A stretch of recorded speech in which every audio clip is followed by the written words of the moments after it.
I'm David Bloom with NextTMT here at the Stream TV show on behalf of not just NextTMT, but the show itself and our show daily and our partners over at Media Play News. We've got quite the harvest of fantastic executives here with me today.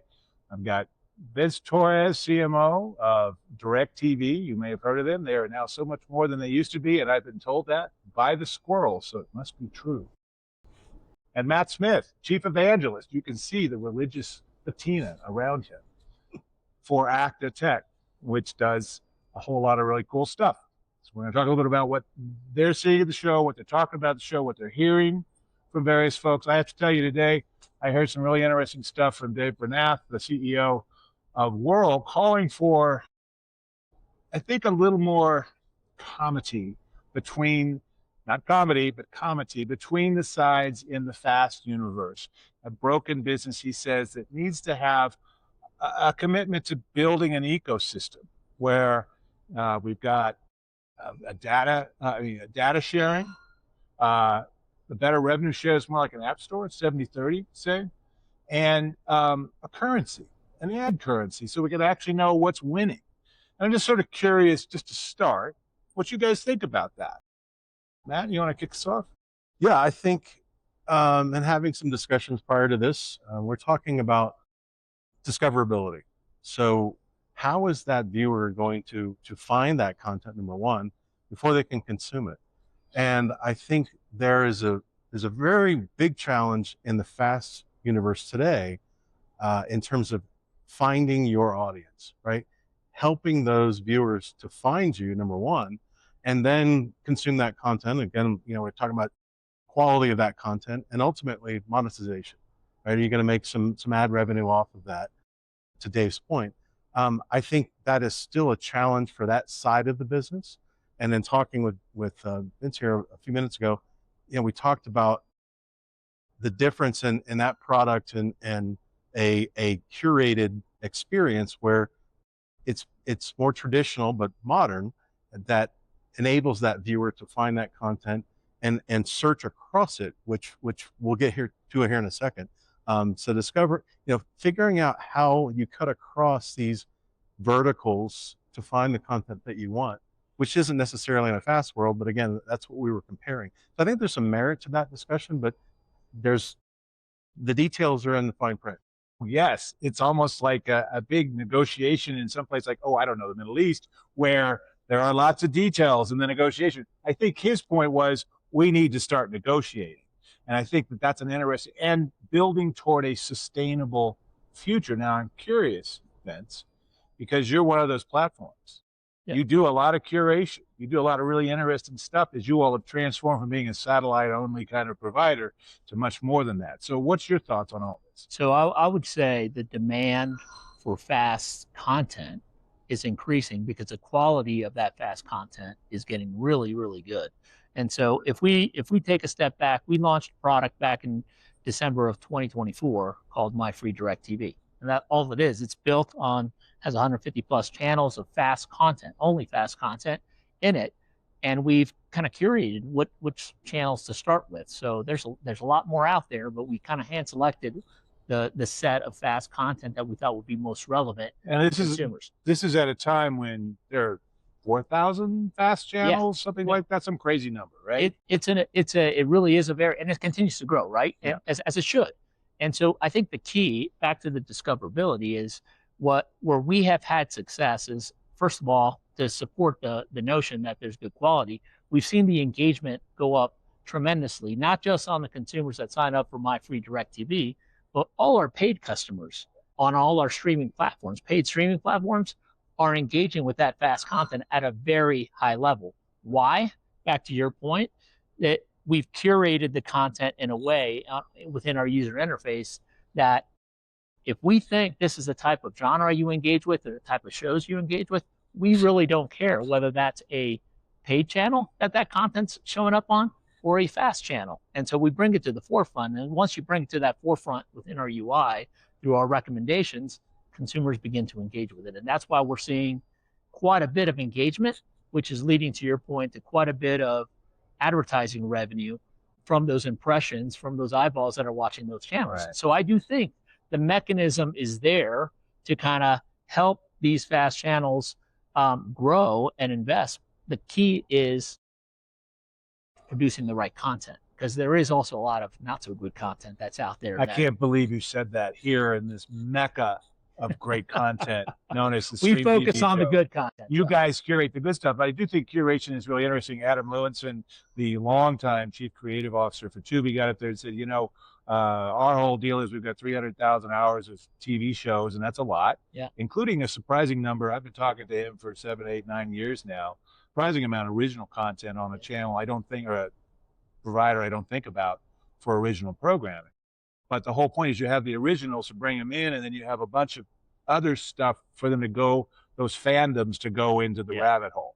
I thought that was an interesting way to think about, you know, basically thinking of fans and verticals, and you guys are doing some of that. I'm sure you're hearing about some of that with your the wide array of clients that AKTA works with. Is that curation, is that fandom assist the core of success going forward, given all the content that's out there? I'll let you go first. Go ahead. That's a tricky one.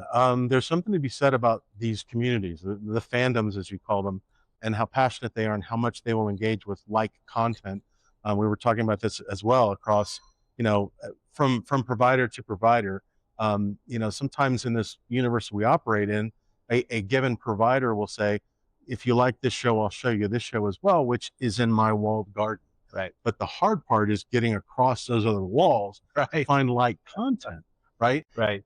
It's a solvable problem, and we need to look at it as an industry, but catering to those folks who will probably trend higher and watch more of a genre, there's something to be said about that. But helping them to go from or cut across these vertical silos is important. It's tough. It's tough though, right? Yeah. You've got some things, and because you're a platform, basically, but also depending on some other platforms for some of what you do, you've got this interesting push and pull going on, right? It's so what you just described has been where we put the last 3 years. The majority of our investment in our product has actually been in surfacing content that matters to a customer, personalizing the content that I surface to you versus you on our platform, cutting across the programmer walled gardens. Right. And so, and this is where FAST could really benefit, right? So if there's a show that's showcased on Paramount Plus or HBO Max or Netflix, and there's a lot of good ones, well, we want to make sure that if you like this on Netflix, well, you might also like this on Paramount Plus. And by the way, there's this FAST content that you might also enjoy. That's a big step though, right? That's both really helpful to fans and viewers in general, like stuff, but also really hard for the industry, right? If you go experience the DirecTV Gemini experience on our pendant, that's exactly what you'll see. Okay. And so driving awareness of that's been a challenge, but that is fundamentally the differentiation on our platform right now, is that we've been able to do that for consumers that are engaged within our hardware platform. The challenge is we want to bring that to all platforms. Right. So if you're in DirecTV and you want to watch and content on Paramount Plus and you're watching it on Roku, well, let me just take you right to that content. Today, unfortunately, there's some tension there and some hurdles that the consumer has to go through to experience what I just experienced. We can do it on our platform. We should all be able to do it across all platforms. Yeah. Now, Matt, as chief evangelist, I'm curious. I know you have a confessional booth there. As the supplicants come to you and ask for forgiveness, what kinds of things are you hearing from the array of customers that you are dealing with and potential customers? What are the problems they're needing to get solved right now? It's the thing we talked about in Las Vegas in April, right? It's a continuing theme of cost constraints. I'm being asked to do more with less. Boss is asking me to trim my OpEx, my CapEx, my headcount. You know, how am I going to, you know, and Vince could easily talk about this. The consumer wants more. They don't want to pay more. They want more content. They want more choice. They want better discoverability. So we're hearing that resonate I've got to do more. I've got to launch more fast channels, more, but the well's not exactly overflowing with water. So the answer to that, This is not an artesian well of endless It's- money and resources. or holy water for that matter. Holy water, yes. But seriously, Holy broadcast water. holy broadcast water. But seriously, the solution, or part of the solution to the problem, is AI. And as you know, we've been friends for a while. I'm a very big skeptic at these shows of people just doing noun verb AI. Tell people where it matters and what it means. That is the most classic sentence structure in recent conferences, isn't it? It is. It's sort of It noun is. verb AI. Yeah. So That should be on the wall. thank you. So don't do that. Don't do that. And if you're going to go confess, then I absolve you. But seriously, using AI to help to enrich that metadata. Yes, the That's so he can do distribution some of what partners that he's Vince doing. has Yeah. are sending him packages of content that they've agreed upon, and it's rich. But could it be better? Could I use AI to enhance that and to pull out sentiment, a kiss, a punch, a horse riding, and whatever A train wreck. right? So we can Like this show. we can pull sentiment out of content now and enrich that metadata. We can do things with AI, like look at how ads are being inserted, and is one network not performing as well? Should we pull them out and put them in the penalty box? Notify some folks so that they can go and fix that. And guess what? We're seeing on average ad lift by about 10 to 17% when AI is doing this. Lastly, I would say one of the things that we're talking about here at the show is our agentic approach. Everyone and their brother is talking about agentic, right? Again, it's like noun verb AI. But we believe that agentic AI has plenty of purpose and plenty of things to do, but is its work always, on task? So we think that there is almost like the professor in the auditorium. Mm-hmm. Show me your paper, show me your work. Let me see what you did. In this case, you went and identified all these segments in this clip, approved, off you go. Wait a second, on this one, we got something wrong. Like there's a verb conjugation problem in Spanish in the captions piece. Sorry to get super deep and technical, but that's, and as you know, but that's what I think is important, that people at this show and who are watching this video understand what AI can do for their business. Right. Some limitations would be good, but I'm guessing that AI is crucial to your hopping and skipping across walled gardens. You need to not only know what the content is, but find things that fit well with it. Without it, it would be very difficult for you to provide the kinds of things you guys are.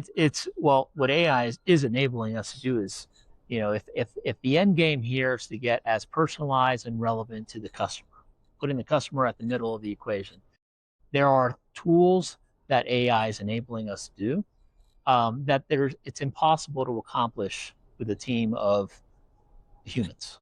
There's only so much capacity unless you had an endless supply. What AI is helping you get relevant faster with arguably less resources. So you're able to up your game in the relevance of content and marketing that I put in front of a consumer at much more agilely than I could before, at a lower cost, but more importantly, in a way that's more relevant to the customer. And to your point, it's both surfacing the content that matters to the consumer, but it's also surfacing the ads and piecing together what consumers are engaging with and helping drive ad sales, because what I'm putting in front of you is more relevant to you. And so that there is contributions that we're seeing across the board, but for me, it is helping me build a better product. It's helping me get more efficient with my marketing tactics. And at the end of the day, it's helping us drive better ad sales within the DirecTV platform. So it is inescapable that I have to ask you. There was a little deal announced this week that threatens to shift the entire universe of content delivery for video and possibly beyond. Any thoughts on where the whole business goes with the Roku Fox deal out there, likely to go through, about how it shifts or changes what you do or what your competitors do? Any thoughts about where this is all headed?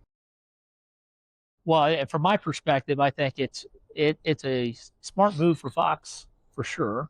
It gives them a platform now, a well entrenched platform, especially in the U.S., but beyond, but especially in the U.S., where they can grow there and control the access and aggregation of all the content that they're building within the Fox family. They have the direct consumer offerings that they can surface now and control how they surface it. But the reality, in my opinion, Fox has a lot of good content. But as we talked about, it's not just about Fox. Disney has a lot of good content too. There's a lot of good fast content out there. There's a lot of good Paramount Plus content out there. And so I do believe the Roku platform has to rely on more than just Fox. And if they're going to be successful, they do need to work across programmers, and they got to work with distributors also. We love working with Roku. We rely on Roku to distribute our service on their platform, and they've been good partners to do that. There's so much more than we can do together. I actually think that and we work a lot with Fox too. So this is not as dire a situation as you might think. I actually think it's a function of what consumers are looking for, and I do think it's probably a smart move for Fox.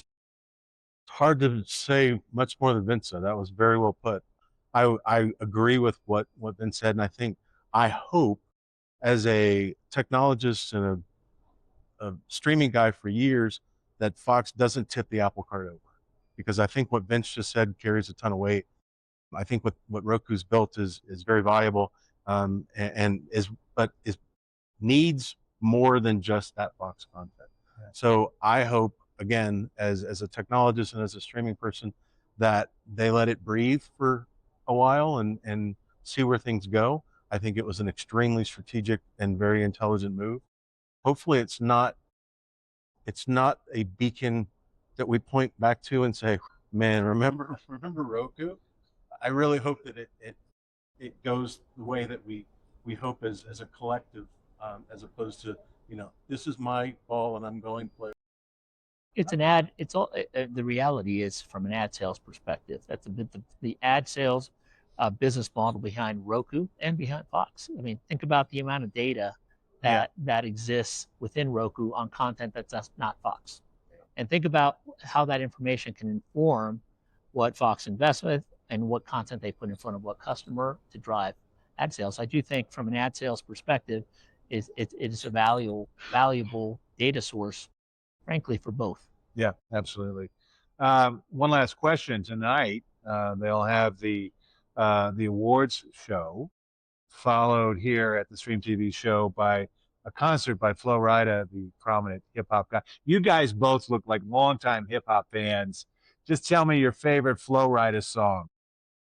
My goodness, I am from Florida. Me too. But I don't know. Goodness gracious.